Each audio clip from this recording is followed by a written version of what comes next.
시편을 두고 우리 영혼의 회복이다라고 부른다 그랬습니다. 아주 오래전에 아주 고대에 기록된 말씀의 내용이지만 우리가 일평생을 살아가면서 우리가 겪는 수많은 인생의 우여곡절들, 또 희로애락 이런 것들이 이 시편 속에는 그대로 녹아 있다는 겁니다. 세월이 지나고 문명의 차이가 벌어지고 수많은 변화를 겪어가는 우리의 세월들이라고 말하지만 그 세월을 살아가는 사람이 태어나서 또 죽을 때까지 한평생 살아가는 이 인생에서 겪는 일들은 똑같다는 것입니다. 그래서 그 오래전에 기록된 고대의 이러한 기록들이 오늘 읽어가는 저와 여러분에게 있어서도 매우 낯선 느낌이 아니라 바로 오늘 내가 살아가는 삶 속에서 우리가 경험하고 있는 사실들을 하나님 앞에서 노래하고 기도하고 하는 그런 모습들이 이 시편에는 잘 표현이 되어 있습니다. 그래서 우리가 기도가 잘 안 된다든지 또 여러 우리 삶에 어려움이 있게 되거나 할 때 이 시편의 말씀을 많이 읽는 것은 우리의 영혼을 풍성하게 해주는 좋은 유익이 있다 하겠습니다. 제90편 오늘 읽은 이 말씀의 표제 딱 보시면 표현되어 있어요. 하나님의 사람 모세의 기도. 모세가 기록한 시편이구나. 지금부터 얼마 전 얘기입니까? 주전 한 15세기, 지금 20세기니까 3500년 전에 기록이 된 하나님의 말씀이죠. 모세가 지나왔던 모든 시간들을 되돌아보면서 인생의 우여곡절에 대해서 하나님 앞에 고백하는 내용들이 이 시편 속에 잘 표현이 되어 있습니다. 우리가 살아가는 이 인생길은 맹목적인 운명에 그저 살아가는 허망하고 헛된 인생만이 아니라 그 모든 인생들이 다 이 온 세상의 주권자 되신 하나님에 의해서 결국 우리 인생의 운명이 정해지는구나 하는 것을 고백하고 있는 내용입니다. 전체적인 내용을 장르로 말하게 되면 공동체적인 애가의 성격을 가지고 있다 이렇게 보겠고, 또 이 시편은 우리 인생을 살아가는 지혜를 가르쳐준다 하는 면에서는 또 지혜시적인 성격도 우리에게 보여주고 있다 하겠습니다. 이 시편이 대조가 선명하게 드러나고 있는 것은 어떤 내용이냐면 우리의 인생의 유한함, 우리 인생의 허망함에 대조적으로 우리 하나님은 영원하신 분이시다. 이렇게 고백하는 내용들이 선명하게 대조를 이루고 있습니다.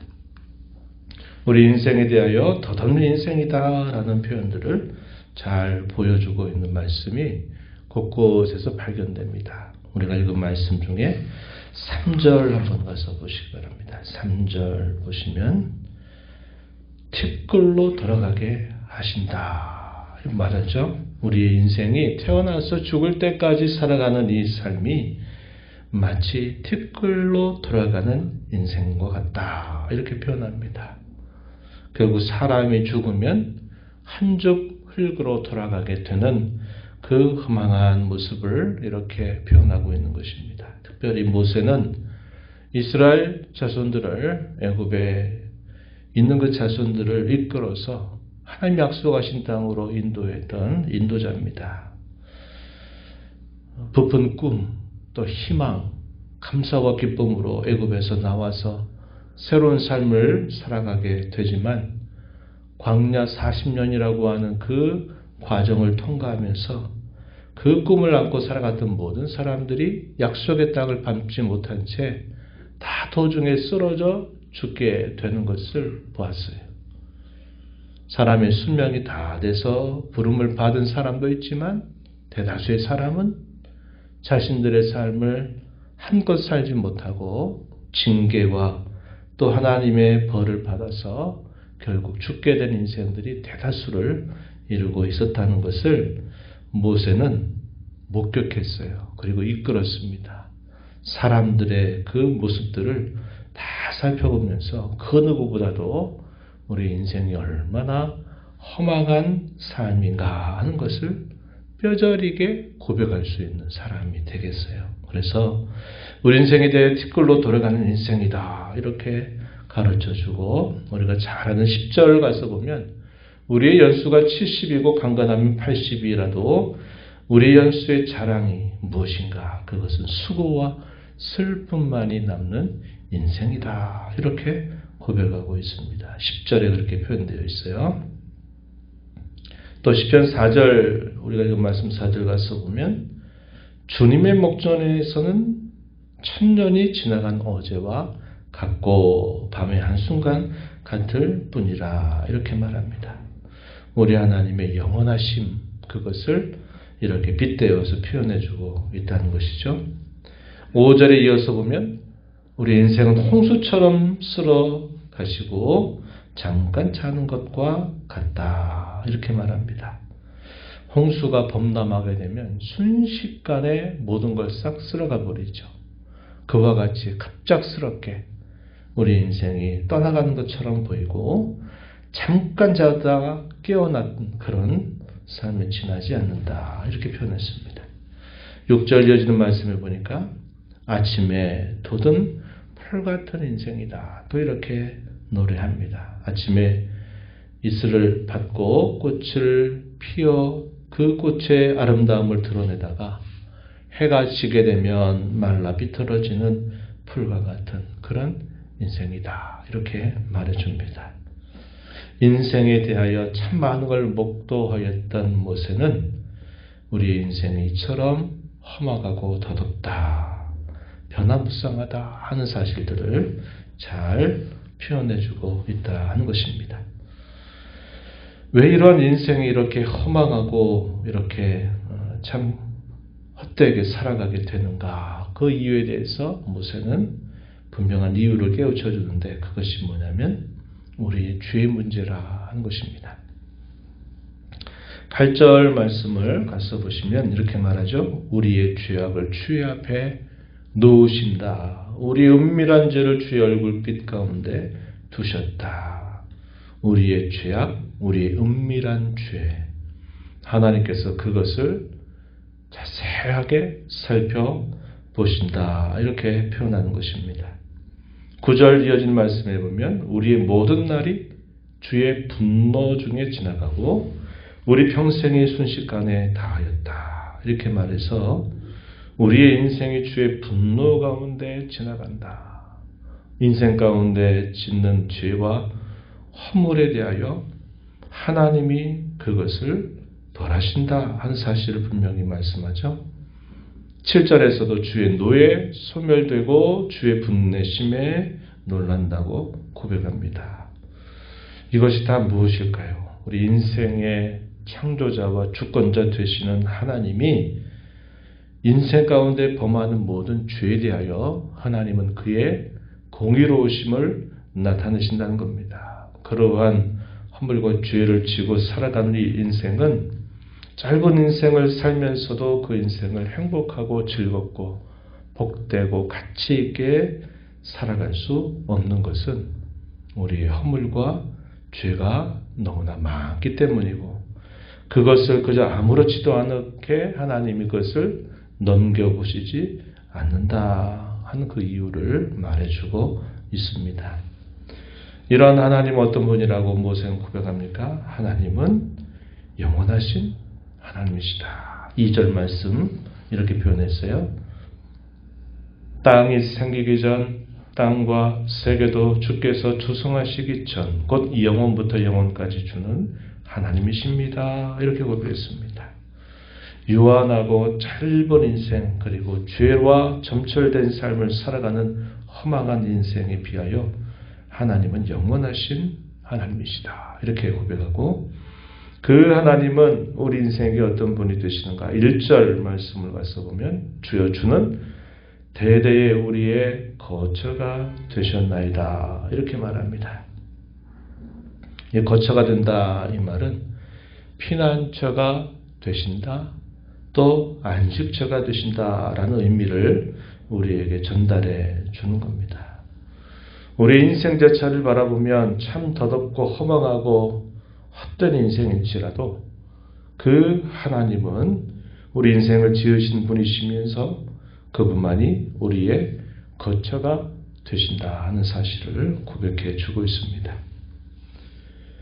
그 하나님 앞에 모세는 간절한 마음으로 여러 가지 기도를 올리게 되죠. 우리 인생의 허망함 속에서 우리를 가르쳐 주시고 우리를 깨닫게 해달라라고 모세는 기도합니다. 우리의 날을 계수할 줄 아는을 가르쳐 주시고 지혜로운 마음을 우리에게 알게 해달라라고 간구를 올립니다. 12절 말씀 그렇게 표현하죠.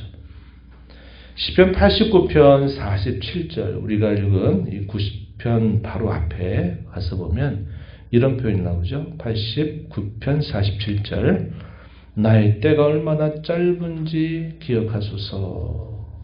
주께서 모든 사람을 어찌 그리 허무하게 창조하셨는지요. 이렇게 하나님 앞에 부르짖는 이 시편 기자의 모습을 우리가 보게 됩니다. 우리의 인생이 또 우리의 남은 때가 얼마나 짧은지를 알게 해달라. 하나님 앞에 기도를 올리는 것처럼 모세도 여기 오늘 보면 12절에서 고백하죠. 기도합니다. 우리에게 날 계수하는 것을 가르쳐 주시고 우리에게 지혜로운 마음을 얻게 하여 주소서. 이렇게 기도를 올리는 겁니다. 우리의 남은 날들 누가 합니까? 아무도 몰라요. 홍수처럼 순식간에 쓸어가신다라고 고백했던 것처럼 우리 인생은 순식간에 티끌로 돌아가는 인생인데 우리 남은 날들을 어떻게 합니까? 이것은 우리로 이 짧고 허망한 인생을 살면서 우리의 인생을 하나님 앞에 값지고 가치 있게 살아가게 해달라라는 사실을 강구하고 있는 것이죠. 우리 인생이 얼마나 연약한지 또 우리 인생 가운데 범하는 허물과 죄 이것을 우리로 하여금 잘 알게 해달라 이렇게 고백하는 것이죠. 그리고 하나님만이 우리의 진정한 피난처와 안식처가 되신다는 사실들을 우리로 깨닫고 살게 해달라고 기도하는 것입니다. 13절에서 모세는 이렇게 기도합니다. 여호와여 돌아오소서. 주의 종들을 불쌍히 여겨주소서. 우리 인생 가운데 끊임없이 기도할 중요한 제목이 되죠. 우리의 실력으로는 우리 살아온 것으로는 우리가 하나님의 진노를 받아 사는 것만이 우리 인생의 전부일 수 있는데 하나님께서 우리를 불쌍히 여겨달라 이 말은 마땅히 받아야 될 것을 불쌍히 여기셔서 그것을 받지 않게 해달라라고 기도하는 모습이죠.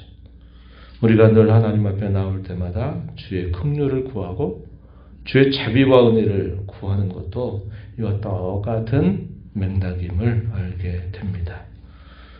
또 기도합니다. 14절에 하면 아침에 주의 인자하심이 우리를 만족하게 하사 우리의 일생 동안 기쁘고 즐겁게 하소서.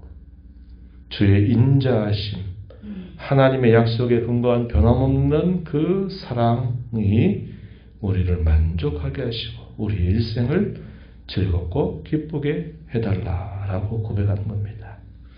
하나님 안에서 진정한 기쁨과 만족, 즐거움이 있다는 사실들을 알고 그것을 기도하는 자세가 표현되어 있어요. 주께서 행하신 일들을 나타내소서. 주님의 영광을 나타내 주소서. 이렇게 기도합니다. 하나님이 행하신 그 일이 이미 선명하게 이 모든 창조 세계와 인류의 역사 가운데 선명하게 드러나 있음에도 불구하고 그 사실들을 아는 사람이 과연 누가 있겠습니까? 얼마나 되겠습니까? 몰라요. 내 삶의 주변에 일어나는 일들도 그저 우연히 하필이면 재수없게 이런 일들이 일어난다 하는 생각은 많이 하지만 그것이 하나님의 손길인지를 모르고 살아가는 인생이 대부분입니다. 모세는 우리의 주변에 크고 작게 일어난 모든 일과 사건들 속에서 주님이 행하신 일을 나타내 주소서, 깨닫게 해주소, 주의 영광을 우리에게 나타내소서라고 기도를 올립니다. 마지막으로 그가 기도한 내용은 17절에 보면 우리 손이 행한 일을 견고하게 하소서라고 기도합니다. 무슨 내용일까요? 헛된 일을 위해서, 허망한 것을 위해서 수고하는 인생이 아니라 하나님 앞에서 값지고 귀한 수고를 행하며 살게 해달라라고 기도하는 내용이 표현되어 있습니다. 그래서 이 모세는 광야 40여 년의 세월을 지나오면서 봤던 수많은 인생들의 허망함을 목격하면서 이 허망한 삶을 값지게 하실 분은 오직 여호와 하나님 한 분이다라는 사실들을 고백하면서 하나님 안에서 진정으로 만족하고 기뻐하고 하나님이 하신 그 손길들을 늘 우리가 깨닫고 그의 영광을 바라보고 그분 앞에서 우리의 모든 행실들이 값지고 하나님 보시기에 귀한 것이 되게 해달라고, 그런 인생을 살아가게 해달라고 기도를 올리고 있다는 것입니다. 이런 기도의 제목은 그 옛날 모세의 기도의 제목만이 아니라 오늘 우리의 기도의 제목이 되어야 한다는 겁니다. 또 지난 10월달 한 달을 또 보내고 우리에게 11월이라고 하는 새로운 달을 하나님이 시작하게 하셨어요. 이 한 달을 우리가 또 주와 함께 살아가면서 우리의 이 한 달 동안의 삶, 하나님 앞에 이러한 지혜롭고 가치 있고 귀한 삶을 살아가게 해달라고 우리는 늘 하나님 앞에 기도하고 힘써 살아가는 삶이 되어야 하겠습니다. 하나님 아버지 감사합니다. 또 11월 첫날을 재결합하여 주셔서 또 지난 달들의 지난 달을 또 뒤로 하고 새로운 한 달을 기대를 가지고 또 새로운 마음을 가지고 출발하게 하신 하나님께 감사를 드립니다.